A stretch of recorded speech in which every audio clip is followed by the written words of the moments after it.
Christianity and Islam pose different threats to the vitality of the modern world.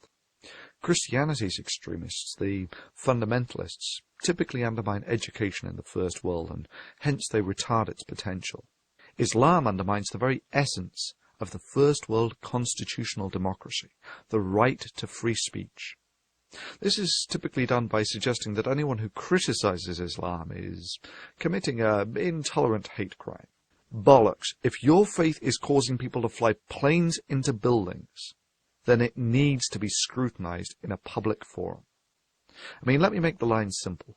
Disagreeing with someone is not a hate crime. I mean, I think it's typical of Islamic schools and the political Islamic movement to label any criticism a sort of prejudice and thereby racism, thereby trying to make people silent on criticizing it.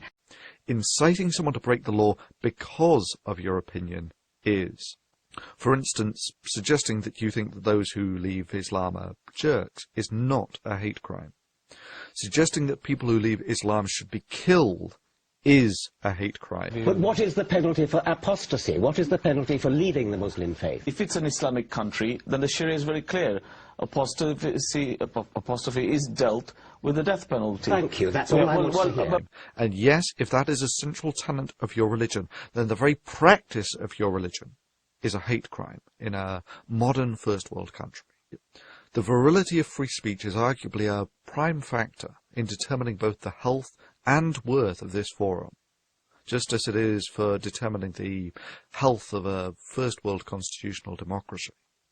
I personally have a band of both vigorous and at times vicious critics, yet I understand that if I had the power to silence them, and I did silence them, that this would simply corrode the worth of this forum and the integrity of anything that I said on it.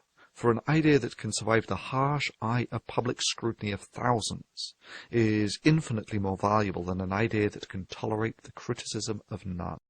Yes, YouTube is a company who will inevitably serve the bottom line. However, YouTube's value to society, its value to us, is connected to the service that it provides in allowing ideas, both good and bad, to be subjected to open scrutiny.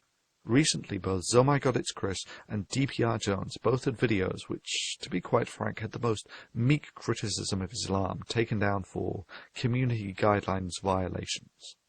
Bullshit. If I no longer have the right to call these religiously motivated actions a hate crime, then what is the worth of this forum? Only a matter of time until we rule Earth, until we control Earth. One day, this very flag will fly over the Parliament in London.